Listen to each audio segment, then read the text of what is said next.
말씀 누가복음 10장 25절에서 37절 말씀입니다. 선한 사마리아인 예수님이란 제목으로 함께 말씀을 나누겠습니다. 누가복음 10장 25절부터 37절 말씀 제가 봉독하도록 하겠습니다. 어떤 율법 교사가 일어나 예수를 시험하여 이르되 선생님, 내가 무엇을 하여야 영생을 얻으리이까? 예수께서 이르시되 율법에 무엇이라 기록되었으며 내가 어떻게 읽느냐? 대답하여 이르되 내 마음을 다하며 목숨을 다하며 힘을 다하며 뜻을 다하여 주 너의 하나님을 사랑하고 또한 내 이웃을 내 자신같이 사랑하라 하였나이다. 예수께서 이르시되 내 대답이 옳도다. 이를 행하라. 그러면 살리라 하시니 그 사람이 자기를 옳게 보이려고 예수께 여짜오되 그러면 내 이웃이 누구니까? 예수께서 대답하여 이르시되 어떤 사람이 예루살렘에서 여리고로 내려가다가 강도를 만나매 강도들이 그 옷을 벗기고 때려 거의 죽은 것을 버리고 갔더라.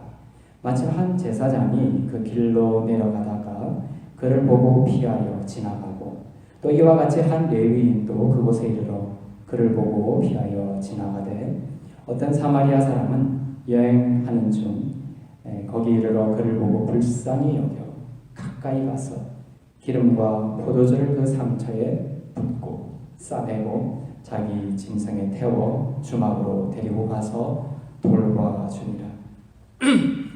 그 이튿날 그가 주막 주인에게 데나리온 둘을 내어주며 이르되 이 사람을 돌보아주라. 비용이 더 들면 내가 돌아올 때에 갚으리라 하였으니 내 생각에는 이 세 사람 중에 누가 강도 만난 자의 이웃이 되겠느냐? 이르되 자비를 베푼 자니이다. 예수께서 이르시되 가서 너도 이와 같이 하라 하시니라. 아멘. 강도 만난 이웃을 성심성의껏 도와주는 선한 사마리아인이 되어야 한다라는 그 메시지가 오늘 본문의 핵심이 되는 내용이라고 생각하면 안 되겠습니다. 만약 그렇게 생각하고 그러한 선한 사마리아인이 되기 위해서 열심히 노력하는 인생을 살아왔다면 사실 오늘 본문을 잘못 읽은 것이 됩니다. 그건 예수 안에 있는 그 성도들의 자연스러운 열매가 되어야 하는 것이죠. 오히려 오늘 선한 사마리아인의 그 이야기는 지금까지 우리가 들어왔던 그런 선한 사마리아인이 되어야 한다라는 그 메시지가 핵심이 아니라 오늘 이야기를 통해서 예수님은 그렇게 선한 사마리아인이 되어서 그 행위로 영원한 생명을 취하고 또 그것을 증명하려고 하는 그런 인간적인 노력을 오히려 무너뜨리기 위해 오늘 이 말씀을 하신 것입니다. 기독교는 나의 처음 자리가 난파선이다 라는 데서 출발하는 자에게 오직 은혜로 예수님께서 생명을 주시고 더 풍성하게 친히 인도하시는 것이지 내가 하나님께 내보일 만한 어떤 선한 일을 하면서 살아왔고 이제 그 예수님을 믿어서 그 선한 삶을 더 선한 삶으로 하나님께 내어놓고 말 것이라는 그런 자기 자아의 강화수단이 아니라는 것이에요. 오늘 본문은 예수님을 믿고 영생을 얻고 또 하나님의 나라를 살아가는 데 있어서 가장 중요한 그 바른 믿음을 이야기하고 있습니다. 이 믿음을 여러분이 마음으로 갖게 되면 놀라운 안식과 또한 성령의 새 창조를 경험하게 될 것입니다. 율법학자가 등장을 하죠. 예수님을 시험하려고 합니다. 예수님을 어떻게 부릅니까? 예수님을 선생이여 이렇게 부릅니다. 예수님을 선생이여 이렇게 부르고 이렇게 말을 합니다. 내가 무엇을 하여야 영생을 얻을 수 있는지 묻습니다. 이 본문을 예수님이 먼저 시작한 것이 아니죠. 율법학자가 율법적인 그 프레임을 가지고 질문했기 때문에 예수님은 율법적인 프레임으로 대받아치고 계십니다. 그래서 오늘 본문이 그 율법학자의 그 율법적인 태도에 대해 율법적인 방식으로 예수님이 대화를 끌고 가심으로써 이 율법학자의 그 맹인됨과 철저한 그 율법주의에 대해 예수님께서 일침을 가한 것이죠. 그럼에도 불구하고 오늘 본문을 문자 그대로 드러나는 그런 껍질로 이해하고 받아들이면 그 껍질로 이해한 그 말씀이 도리어 우리를 생명에서 멀어지게 하는 결과를 가져올 수 있다는 거예요. 지금까지의 많은 가르침들이 그랬던 것이죠. 예수님은 율법적으로 나오는 자에게 나를 믿으면 된다라는 식으로 대답을 주로 하시는 것이 아니라 율법적으로 나오는 자에게는 더욱 그 지고지순한 율법을 들이밀어서 그 사람이 그동안 의지해왔던 그 율법에 그 사람이 걸려 넘어지도록 해서 그 예수 그리스도의 필연성을 깨닫게 하시는 그런 화법을 주로 사용하십니다. 오늘 율법학자도 율법적으로 지금 예수님께 나오고 있죠. 영생이라는 것이 무엇을 하는 것으로 얻을 수 있는 것이 아니죠. 영생은 인간이 무엇을 함으로써 얻을 수 있는 것이 아닙니다. 그럼에도 불구하고 이 율법학자는 그러한 행위 구원의 관점에서 예수님께 질문을 하고 있습니다. 그 이면의 그 의도에는 내가 얼마나 율법을 잘 지키는 자인지, 내가 얼마나 나의 의로 충만한 자인지를 자랑하는 자기 의에 대한 신뢰가 지금 깔려 있는 거예요. 예수님이 이 질문에 대답하십니다. 율법에 무엇이라 기록되어 있으며 너는 어떻게 읽느냐라는 겁니다. 예수님의 이 질문에 이 율법학자는 신명기 31장 20절의 그 말씀을 인용하며 율법을 두 가지의 그 계명으로 정리해서 예수님께 대답을 합니다. 누가복음 10장 27절을 함께 읽겠습니다. 대답하여 이르되 내 마음을 다하고 목숨을 다하며 힘을 다하여 뜻을 다하여 주 너의 하나님을 사랑하고 또한 내 이웃을 내 자신같이 사랑하라 하였나이다. 율법학자가 정리한 것은 바로 이 두 가지죠. 구약에 많은 율법이 있지만 그 율법을 두 가지로 딱 요약하면 이렇다. 율법학자 이렇게 정리를 해서 예수님께 들이밀고 있습니다. 율법은 잘못한 것이 하나도 없죠. 율법은 너무나 거룩합니다. 이것이 문제죠. 율법은 너무나 거룩한 하나님의 뜻이며 하나님이 비추시는 거울인데 반하여 인간은 그 거룩한 율법을 절대로 지켜낼 수 있는 능력이 없다라는 거예요. 우리가 항상 그 율법을 대할 때에 기억해야 할 것은 이 율법을 하나님께서 지키라고 준 것이 아니라는 거예요. 이 율법이라는 투명한 거울에 자기 자신을 비추어 보면서 절대로 내가 지킬 수 없는 것이군요. 인간이 자신의 인간의 능력과 힘으로 지킬 수 없는 것이군요. 나는 이 지고지순한 율법으로는 심판과 또한 저주를 받을 수밖에 없는 죄인 중에 괴수이군요 라는 것을 깨닫고 어디로 피해야 돼요? 예수 그리스도의 그 십자가로 피하라고 주신 것이 바로 이 율법이다라는 것을 깨달아야 합니다. 로마서 3장 19절에서 20절을 읽겠습니다. 우리가 알거니와 무릇 율법이 말하는 바는 율법 아래에 있는 자들에게 말하는 것이니 이는 모든 입을 막고 온 세상으로 하나님의 어디 아래? 심판 아래 있게 하려 함이라. 그러므로 율법의 행위로 그의 앞에 의롭다 하심을 얻을 육체가 없나니 율법으로는 뭐를 깨닫는다? 죄를 깨달음이라. 이 율법으로 인간이 죄인 중에 계세임을 깨닫게 하기 위하여 주신 것이죠. 율법학자가 그 수많은 율법을, 이 강철 같은 율법을 두 가지로 함축해서 제시했습니다. 이 율법을 들으면서 여러분 어떻게 한다고요? 로마서 3장 19절에서 20절 말씀에 의하면 그 율법이 나의 입을 막아버려요. 그 율법이 내 입을 막아선다니까요.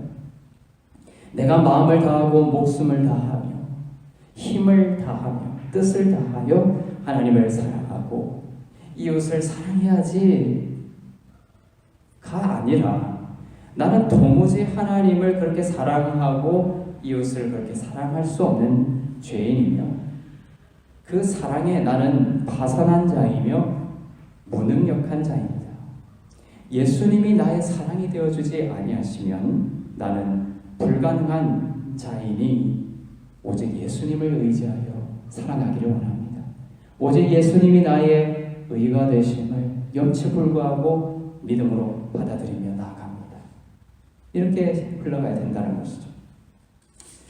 정말 여러분 마음을 다하고 목숨을 다하고 힘을 다하고 뜻을 다하여 하나님을 사랑하십니까? 앞으로 또 그렇게 살아갈 인간적인 자신이 있습니까? 그렇지 않다는 거예요. 그런데 이 율법학자는 이 구약의 율법을 이 두 가지로 정리해서 주님께 들이대면서 그런 자신감을 자기가 난파선이라는 것을 인정하지 못하고 그 자신감을 들이대고 있는 거죠. 근데 그렇게 사랑해왔고 앞으로도 자신 있습니다. 그 자신감이 바로 예수님을 십자가에 매달았던 것입니다. 이 율법, 이 계명을 내가 지켜서 하나님께 의롭게 내놓아 보일 수 있다라는 그 인간의 교만이 예수님을 살해한 것입니다. 예수님은 그들 율법학자들의 눈에는 어떻게 보였을까요? 이런 자신만만한 하나님을 사랑하고 이웃을 내 몸과 같이 사랑할 수 있다라는 인간적인 자신감과 자기 의를 신뢰하는 그런 율법학자들의 눈에 예수님이 어떻게 보였을까요? 예수님은 창녀들과 어울리고 금식하지도 않으시고 안식일을 지키지도 않으시고 포도주 술을 마시면서 죄인들의 친구가 되었죠. 율법학자들의 눈에는 이 예수님은 율법에 의하여 십자가에 달려야 할 그러한 의롭지 않은 음녀요 죄인으로 보였던 거죠. 이 율법학자가 이 율법을 두 가지로 함축하면서 그 계명 내가 지킬 수 있다라고 자신만만해 하자 예수님이 어떻게 대답하십니까? 28절입니다. 예수께서 이르시되 너의 대답이 옳도다. 이를 행하라. 그러면 살리라 하시니. 이게 무슨 말씀입니까? 율법을 그렇게 의지한다면 너가 그 율법대로 율법 행위에 속한 자라면 그렇게 율법을 의지한다면 그 율법대로 다 행해보아라. 그러면 정말 살 것이다. 그 율법을 하나님의 기준대로 정말로 다 지켜서 행한다면 사는 것이 맞아요. 그 율법의 1.1획이라도 어기지 아니하고 그 모든 율법을 하나님의 기준만큼 다 지킨 사람은 살게 됩니다. 그렇게 해보라는 거예요. 문제는 뭡니까? 그럴 수 있는 인간이 없다라는 겁니다. 그래서 모두 율법으로는 심판 아래 있다라는 거죠.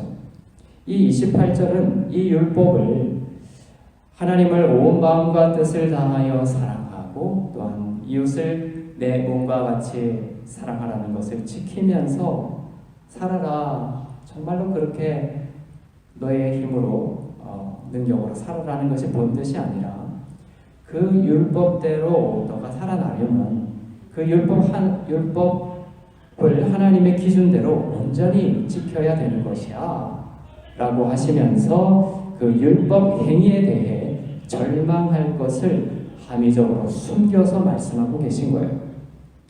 이것을 읽어내지 못하고 아직도 껍질에 갇혀서 일평생 내 힘과 나의 노력으로 이 율법 지켜 하나님께 나아가려고 하는 사람은 그 안에 생명이 없는 거예요.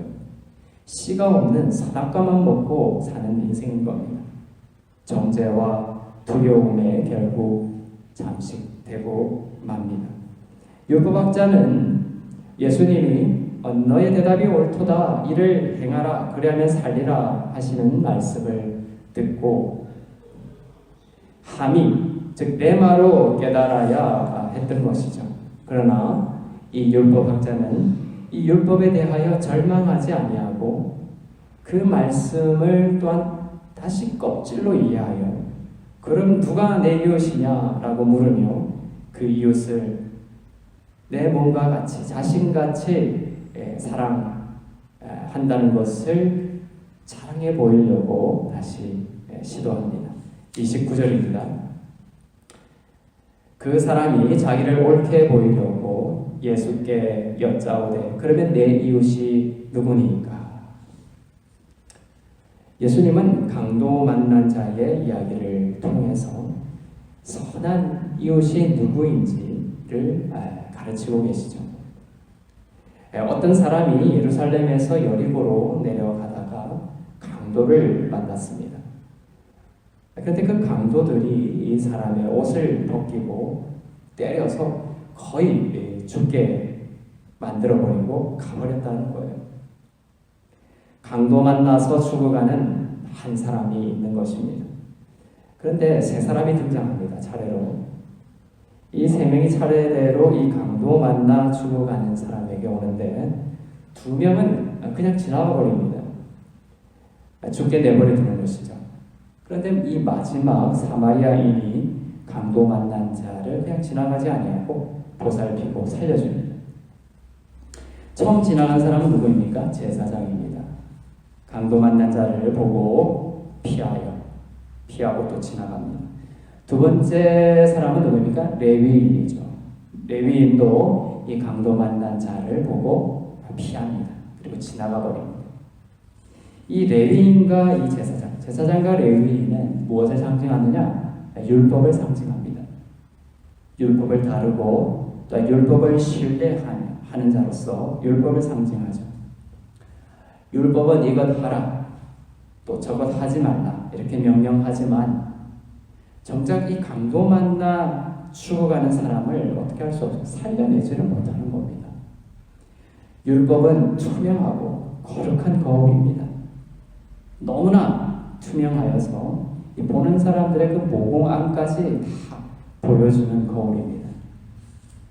자기가 아름답다고 자기가 잘생겼다 이렇게 생각했던 사람도 이 투명한 하나님의 그 거룩한 지고지순한 율법이라는 그 거울을 들이대면 모두 다 이 참혹한 얼굴을 폭로당하게 되는 것이죠. 사람의 모든 어둡고 검은 속을 다 보여주는 거울입니다. 그러나 그 거울이 우리들의 그 얼굴에 있는 때를 더러운 곳을 닦아주지는 않는다는 겁니다. 무엇이 씻어줍니까? 은혜가 씻어줍니다. 또한 예수께서 그분의 십자가의 공로로 씻어주시고 사하여주시는 것이죠. 제사장과 레위인, 즉 이 율법은 강도 만난 자를 살려낼 수 없다는 것을 보여줍니다. 율법의 무능력성이죠. 폭로는 하지만 살려주지는 않습니다. 폭로는 하지만 거룩하게 만들어주지는 않아요. 폭로는 하지만 사랑하게 만들어주지는 않는다는 거예요. 누가 살려줍니까? 바로 사마리아인입니다. 이 사마리아인, 예수님이 사마리아인으로 지금 비유가 되고 있는 거예요. 사마리아인은 당시 그 율법학자들의 시각에서는 개처럼 취급받던 사람입니다. 율법을 알지 못하고 율법을 따라 거룩하지 않은 자로 분류되어 이 지옥에서 그 화로에 뜨거운 그 물을 끓이는 땔감으로 사용되는 사람들이 바로 사마리아인이다라고 생각했던 것이죠. 당시 예수님은 죄인들의 친구라고 불렸고 그 성전에서 그 거룩한 성전에서 판을 뒤집어 버립니다. 또한 모든 유대인들이 신뢰하던 그 성전을 무너뜨려라 말씀하시죠. 내가 사흘 만에 일으키리라. 이렇게 말씀하시는 등 이 유대인들과 이 율법학자들의 눈에는 예수님이 마치 사마리아인과 같은 그런 사람으로 여겨졌던 것입니다. 그러나 오늘 본문은 그 사마리아인이 바로 예수 그리스도이시며 그 예수 그리스도가 오늘 강도 만난 자를 보고 그냥 지나가지 아니하시고 보살피시고 살리시는 참된 구원자가 되신다.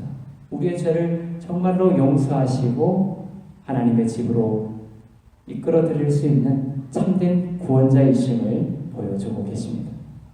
33절을 보면 이 사마리아인이 강도 만난 자를 보고 어떻게 했다고 되어 있습니까? 불쌍히 여겼다. 불쌍히 여겼다. 헬라어로는 스플란쿠니조마이. 이 단어가 어디 또 등장합니까? 누가복음 15장 그 탕자의 비유, 탕자가 돌아왔을 때에 하나님께서 그 탕자를 받으시면서 했던 말씀이 불쌍히 여겼다. 스플란쿠니조마이. 그때 똑같은 단어가 쓰입니다. 사마리아인이 이 강도 만난 자를 불쌍히 여겼습니다.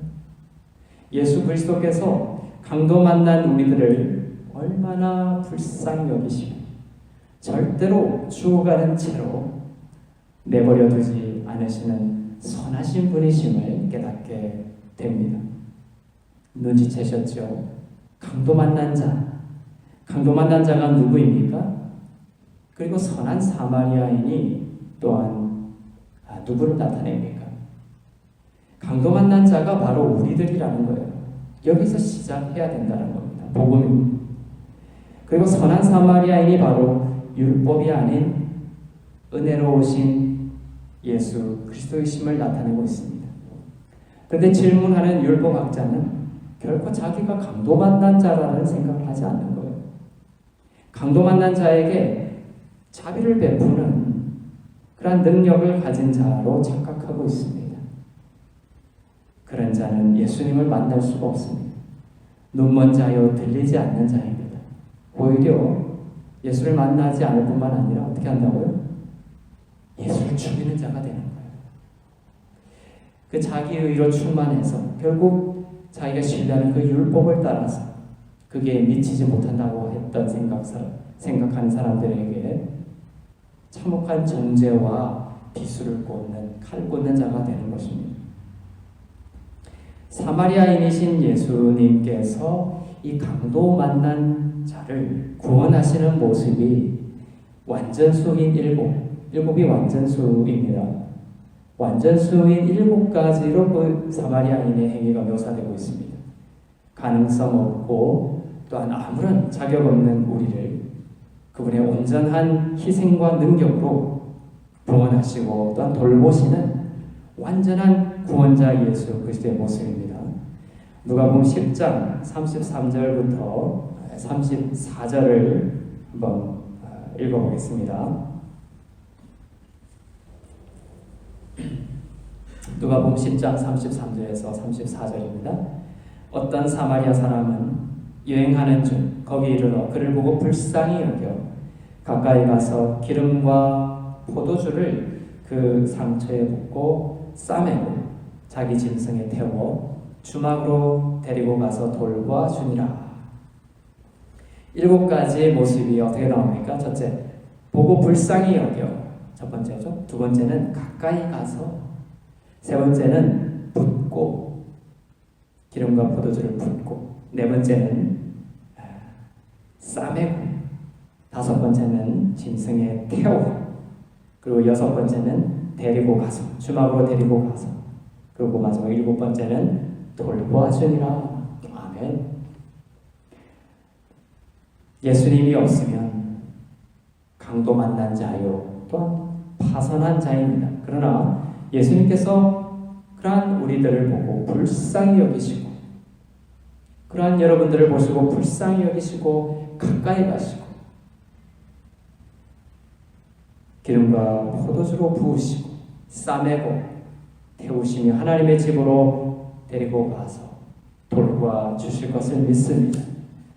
35절은 주님이 우리를 성령께 맡기시고 떠나시며 장차 다시 오실 것을 약속하는 말씀입니다. 35절 읽겠습니다. 시작. 그 이튿날 그가 주막 주인에게 데나리온 2를 내어주며 이르되 이 사람을 돌보아주라. 비용이 더 들면 내가 돌아올 때에 갚으리라 하였으니, 데나리온 2를 내어주며 주막 주인에게 강도 만난 자를 맡기시죠. 데나리온 2은 2000년을 말합니다. 2000년이 지나고 세 번째 곧 3000년으로 가면 내가 다시 올 것이다. 그때까지 성령을 통해 양으로 생명을 얻고 더욱 풍성하게 하시는 생명의 동행을 약속하고 계십니다. 관련된 말씀이 호세아서 6장 1절부터 2절입니다. 호세아서 6장 1절부터 2절 말씀 함께 읽겠습니다. 오라 우리가 여호와께로 돌아가자. 여호와께서 우리를 찢으셨으나 도로 낫게 하실 것이요 우리를 치셨으나 싸매어 주실 것임이라. 여호와께서 이틀 후에 우리를 살리시며 셋째 날에 우리를 일으키시리니 우리가 그의 앞에 살리라. 하루가 1000년 같다라는 말씀이 있죠. 그 말씀을 따라 우리는 셋째 날을 살아가고 있습니다. 셋째 날에 우리를 일으키리니 우리가 그의 앞에서 살리라. 셋째 날 주님은 교회를 살리실 뿐만 아니라 일으키시고, 저번 시간에 봤죠. 탈리타 쿰이 죽은 소녀가 일어나죠. 일으키신다. 우리를 일으키신다. 이 말이 히브리어로 지금 쿰입니다. 우리를 일으키시는, 살리시는 겁니다. 우리는 주님의 재림을 또한 이 3000년 때에 셋째 날에 맞이하게 될 것입니다. 그의 앞에 서게 될 것입니다.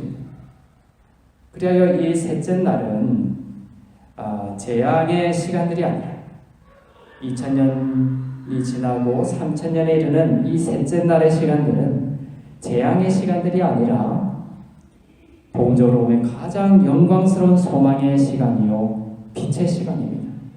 오늘 우리가 겪는 그런 전염병과 어두운 상황들이 있지만 하나님은 큰 시간 속에서 우리는 하나님의 그 큰 시간 속에서 우리는 영광스러운 셋째 날을 지나고 있음을 기억할 수 있기를 바랍니다. 하나님은 반드시 교회를 더욱 살리시고 또한 일으키시고 큰 주께로 이끄실 것입니다. 예수님은 율법학자에게 이 세 사람 중에 누가 강도 만난 자의 이웃이 되겠느냐라고 물으셨고, 율법학자는 뭐라고 대답합니까? 자비를 베푼 자이다. 자기라는 자기. 아직도 율법학자는 자신이 자비를 베푸는 자요, 강도 만난 자라고 생각하지 않습니다.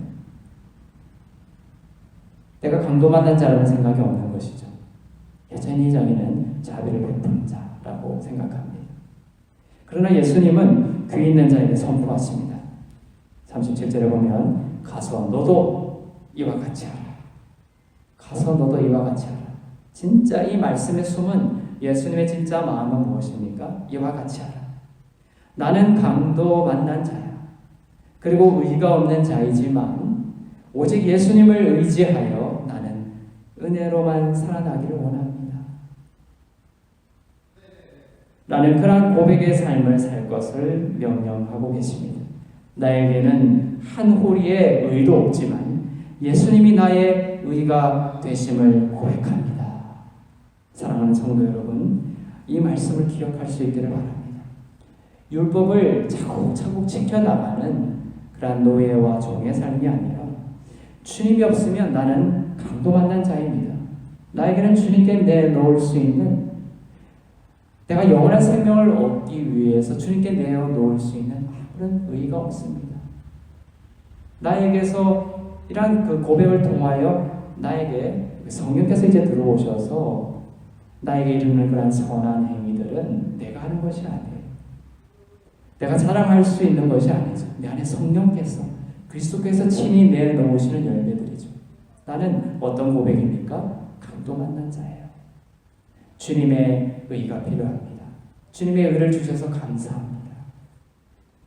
오직 주님의 은혜로 나는 살아난 자이며 앞으로도 오직 은혜로만 살아날 것을 믿으며 일평생 주님이 나의 의가 되심을 믿으며 이제 살아갈 것을 믿으며 주님께 나아갑니다.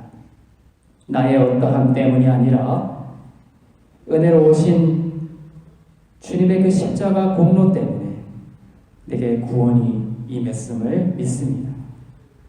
주님만 믿음으로써 살아나고 또한 살아가는 인생 되게 하옵소서.